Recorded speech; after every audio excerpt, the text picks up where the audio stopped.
Hey, it's Dave here with Hammond Motorsports, Dirt Car USA. Just going to make some video stuff here on our setup plates, some little tips and things to do. I'm going to just start doing some more of the live stuff. So if you got any comments, shoot them out here. I really haven't done much YouTube live, so don't know how the hell it's going to go. But anyway, flip this around. Here we are, working on my late model, and just wanted to kind of show a few things here that we can do with the setup plates. One of the things we can do is we can do a wheelbase check from front to rear, both sides. We can do toe settings from here across. On the rears, we can do measure across this way as well to check to make sure that the rear end housing is not bent in a toe position. We've got our caster camber gauges on the car, even on the pinion. Now we can get back here. We can actually measure the pinion angle of the rear end. A lot of people say, just hold it up there in the back. Well, I need to work on the car, so that just works out really well. If you got extra angle finder, use it to check timing of the 4-link cages. You want to read camber, and you're doing it on my plate. You put angle finder, and please use intercomps, the ones that we sell. I know they work perfect with this. Some of the other brands do not. But you just put the angle finder down, hit that. Caster. That's simple. Now I do put the car in dynamic attitude when doing caster. This is at ride height, but I wanted to show that. Dynamic attitude is how the car is on the racetrack. The right front's down to say 4 inches, left rear's up 4.5 inches. Put the car in that position. Same thing with the right rear, left front. Put it in all the true positions. You want to read caster. You want positive caster, we're in the left front, so positive. Upper ball joint behind the lower. Just look at that. It's down, it's positive.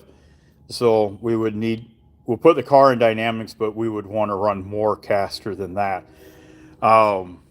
Another thing we can do with the plates is take the plate, and we have in this bag, and I don't want to open it because it's brand new, squaring bars. The squaring bars, this little short one right here, you'd stand up like that tape measure behind the plate, and you take this long one and square it like that to here, front and back, and then run the car through travel, which generally on the left rear, your chain will just get tight, and your right front will be compressed. Now, as the chassis rises, okay, the rear end's going to walk forward. So you can measure from your point here to the back of the plate and say, hey, I got 3 inches of wheelbase loss. But then you can measure here and say, hey, I got an inch difference in steer. So you can get stuff much more accurate. Another thing too, if you don't know what happens when you change bars, run it through, mark it all out, come back, reference, mark where your bars are to start with, and then change the bar location, rerun it, see what the heck it does. So pretty important to do all that. When the car's at ride height, things that I check at ride height, doesn't matter if it's a modified, street stock, late model, mod light, don't care. Wheelbase. I check the amount of split between the Panhard bar or track bar or J bar, whatever you got. And how I would do that is I would come in here at ride height. Now I'm trying to hold the phone and do this, so you'll get the idea, okay? And you go in here like that. Then you would just slide that over.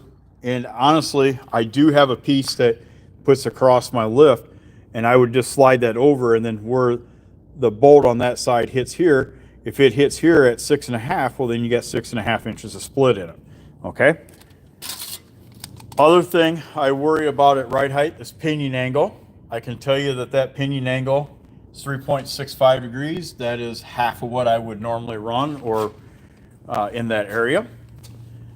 I do not set caster, camber, or toe at ride height because I want it set at what we race at. Another thing that I set with ride height, pull bar. I set my pull bar angle. I really watch my drive shaft hanging out of the back of the transmission. I check lower bar angle and cage timing, all at ride height. When I go into dynamics then, that's when I'd come in here and I would set my caster, I'd set my toe, do my camber. Guys ask, how much camber do you run? Start with what your car builder recommends and simply do this next thing. Now, I don't care what division of car you have, I do not care. But come in here, and I got this tire sitting out. You want to make sure that your tire temperatures are within like 5 to 10 degrees all the way across. If the outside is cold, that means you got too much camber in it. Take some camber out. If the inside is cold and that's hot on the outside, then you don't have enough camber in it. So that's some things to do. But what else is really good about working with my setup plates and dynamics is you can really make sure that you get in to where you're not topping your shocks out or you're not bottoming shocks out. You can really watch all that stuff very, very closely. So anyway, I just wanted to go live on here for just a short little bit. We're going to start doing a lot more stuff. Another thing that we have done here at Hammond Motorsports, a couple years back during the pandemic, I bought a company out called Dirt Car USA, and that's a parts business. Now that the parts after the pandemic has gotten a lot more stable again, we're adding parts to the inventory like crazy. So if you're racing dirt, modified, street stock, late models, we have got a lot of products for that. We got some pavement stuff, but really, we really focus on all of our dirt markets. So, you know, like here, we got the stack bodies, Kaiser wheels, MD3, Kaiser roofs, more stack, air cleaners. That's just a very, very small pile of our air cleaners.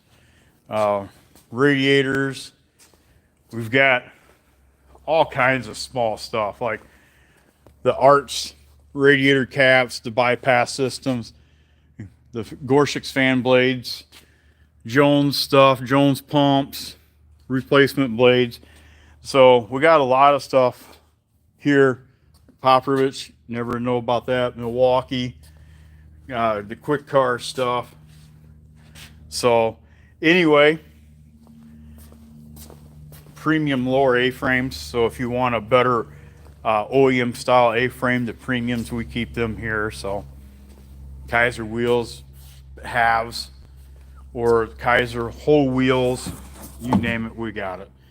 So, but anyway, I'm not going to be on here a whole long time. It's been about 9 minutes now.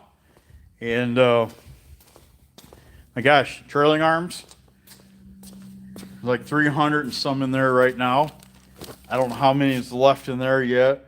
Bunch of pull bar stuff. So, but anyway,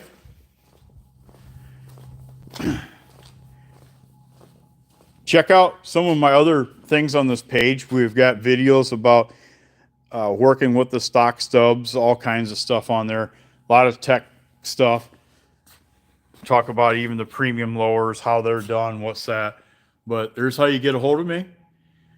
Everybody, thank you for following along here. Remember to like, subscribe, share all my stuff. I really appreciate it.